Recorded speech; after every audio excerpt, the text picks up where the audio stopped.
Este é o Gabinete de Guerra, um podcast da Rádio Observador, em que olhamos para as mais recentes notícias da guerra na Ucrânia. Começamos com Viktor Orbán, o primeiro-ministro húngaro, acusa a União Europeia de ter tencionado entregar os fundos da Hungria à Ucrânia, isto caso não tivesse chegado a acordo com Budapeste na cimeira desta semana. João Diogo Barbosa, é de acreditar que os 27 tenham feito essa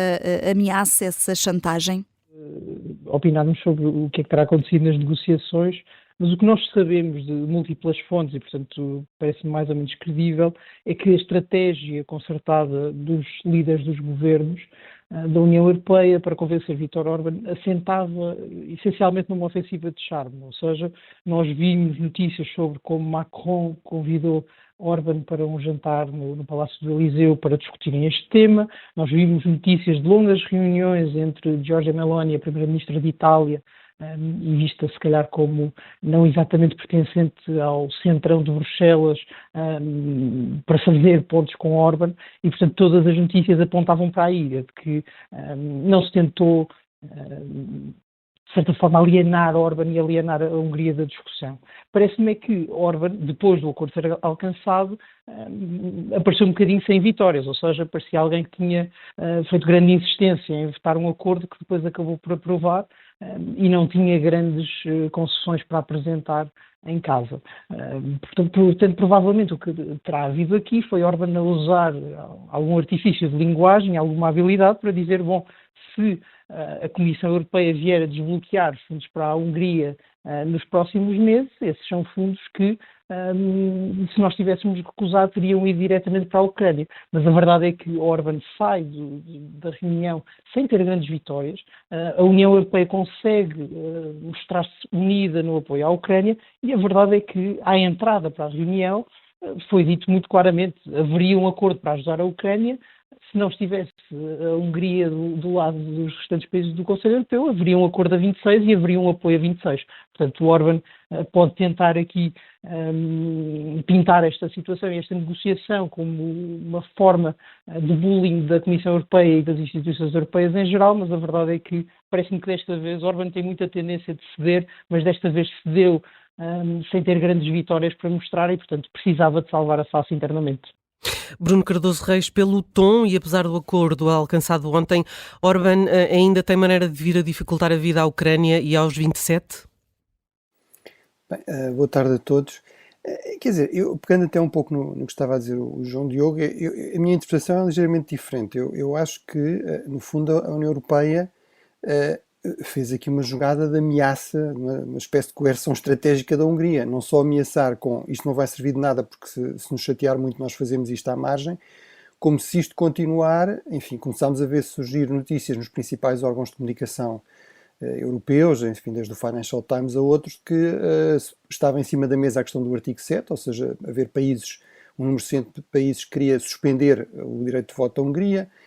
que haveria retaliação mais pesada ainda em relação à questão dos fundos e, portanto, no fundo, esta questão, como dizia o João Diogo, quer dizer, isto é uma tentativa de Orbán inventar aqui um problema que não existia para depois o apresentar como vitória, porque formalmente isso é impossível, ou seja, a União Europeia não pode pegar nos fundos destinados à Hungria e depois enviá-los para a Ucrânia, não é? Como nós sabemos, se há até uma razão de queixa em relação à União Europeia é a grande rigidez nas regras e a grande dificuldade em mexer fundos de um lado para o outro sem explicar isso muito bem. Portanto, eu acho que isto mostrou um pouco o esgotamento deste modelo de chantagem permanente do Orbán. Aliás, ainda ontem, o novo primeiro-ministro polaco, que aliás é muito importante nesta alteração da relação de forças no Conselho, porque com o anterior governo polaco, muitas vezes a Polónia surgia ligada à Hungria, mesmo que não tanto em relação à Ucrânia, pelo menos em relação a outros aspectos e, portanto, por exemplo, a questão de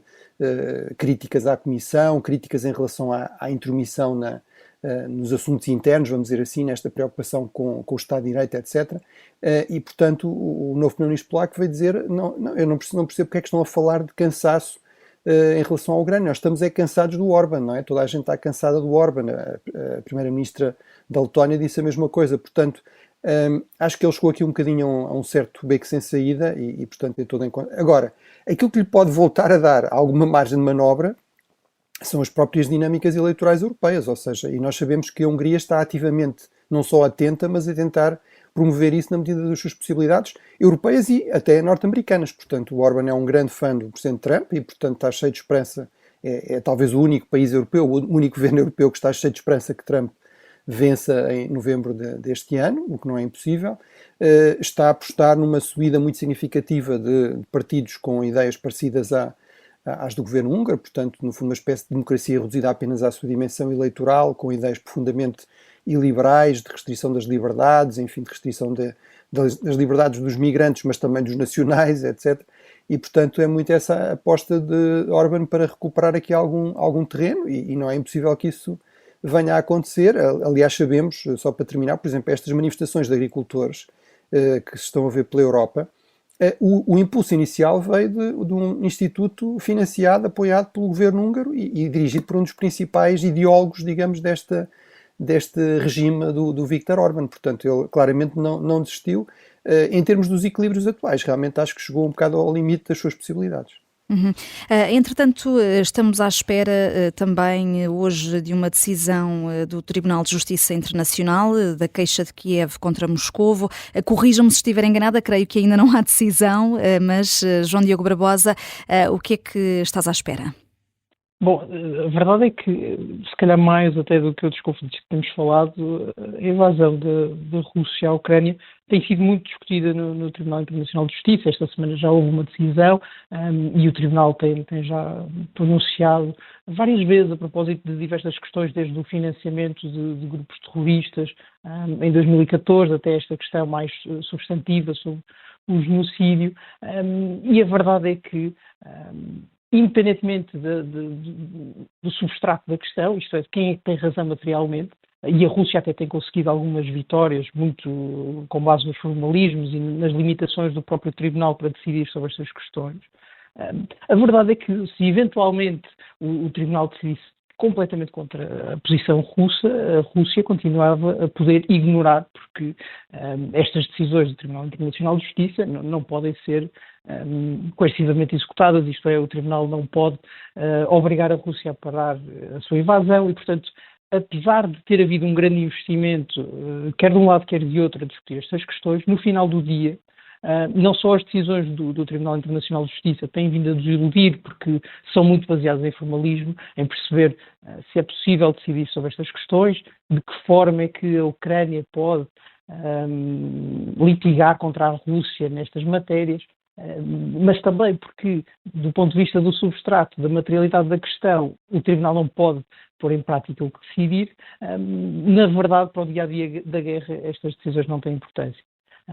E esse será certamente uma desilusão da Ucrânia, mas poderá vir a ser usado, e parece-me que vai ser usado porque o Tribunal não tem dado grandes sinais de estar disposto a acolher os argumentos ucranianos. Poderá também ser usado como, de certa forma, tocar nas costas e dizer, bom, enfim, perdemos, mas também se ganhássemos não tínhamos muito a ver aqui. Acho que a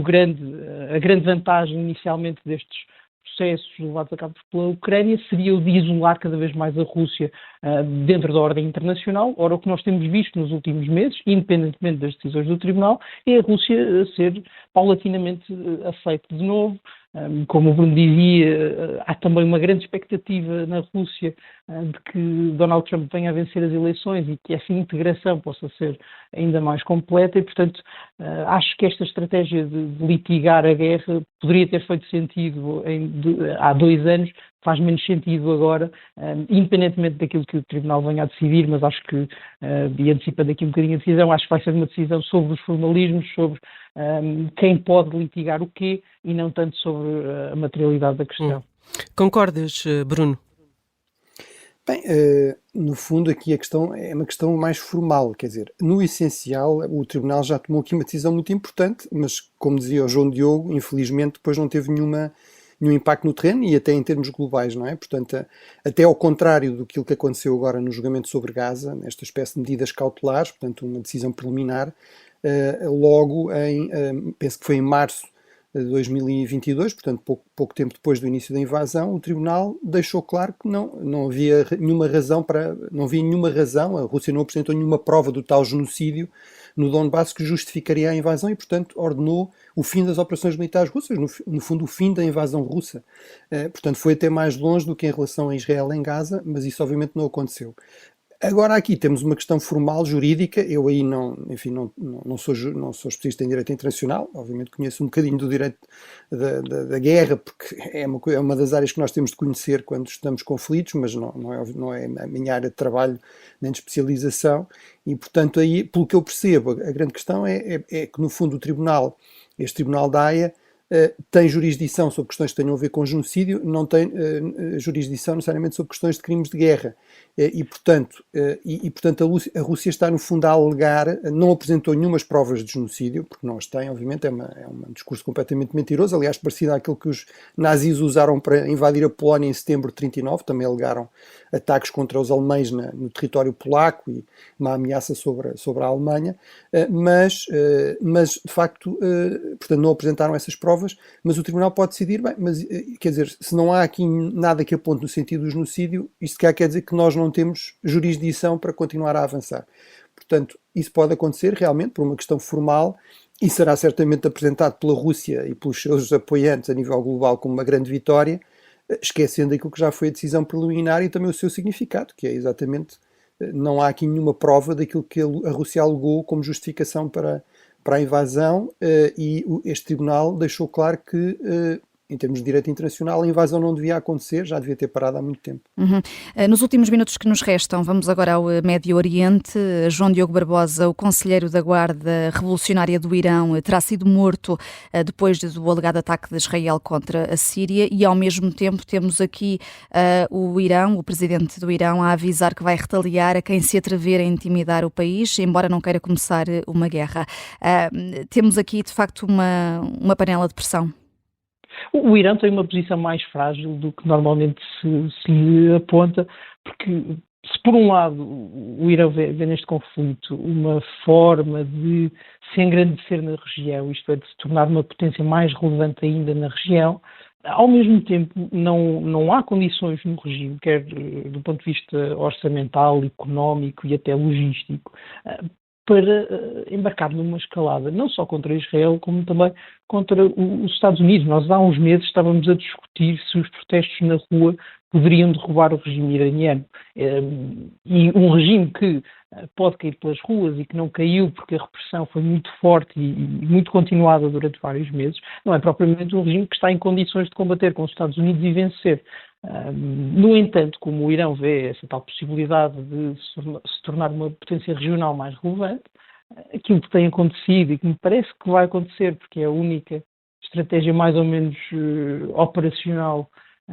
para os próximos tempos, é o Irão a assumir uma escalada por procuração, isto é, a continuar a armar as milícias, a continuar a treinar e a municiar os úteis, por exemplo, mas sem conseguir enfrentar diretamente os Estados Unidos. E parece-me que dos Estados Unidos a percepção é idêntica, porque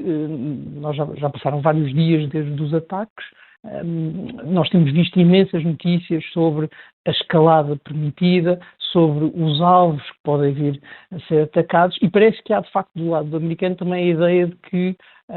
não só não se vai reagir a quente, como se vai reagir de forma mais ou menos pública também para mitigar os efeitos desses ataques. Não é claramente do interesse estratégico, quer dos Estados Unidos, quer do próprio presidente Biden em ano eleitoral, embarcar numa escalada contra o Irão, embarcar numa guerra contra o Irão, e também parece que o Irão não tem capacidade para combater essa guerra com os Estados Unidos. Dito isto, o Irão pode ter muito efeito, e um efeito muito destrutivo, se continuar a armar essas milícias e, eventualmente, independentemente agora de que forma tome a resposta dos Estados Unidos, a questão vai ter de chegar a isto, os Estados Unidos vão ter de limitar eventualmente o apoio que o Irão vai dando a esses grupos, porque esses grupos começam a atacar diretamente aos americanos e começam a criar demasiada disrupção na economia mundial e sobretudo na economia ocidental que os Estados Unidos dependem. Portanto, acho que não é agora que essa escalada vai acontecer, mas eventualmente, se for preciso discutir o verdadeiro problema, isto é, a disrupção que o apoio do Irão está a criar, aí parece-me que há mais possibilidades do conflito escalar um bocadinho para fora de controle. O Gabinete de Guerra é um podcast da Rádio Observador, vai para o ar de segunda a sexta, depois do noticiário das 9h30 da manhã. Tem nova edição depois da síntese das 4h30 da tarde e está sempre disponível em podcast. Eu sou a Vanessa Cruz.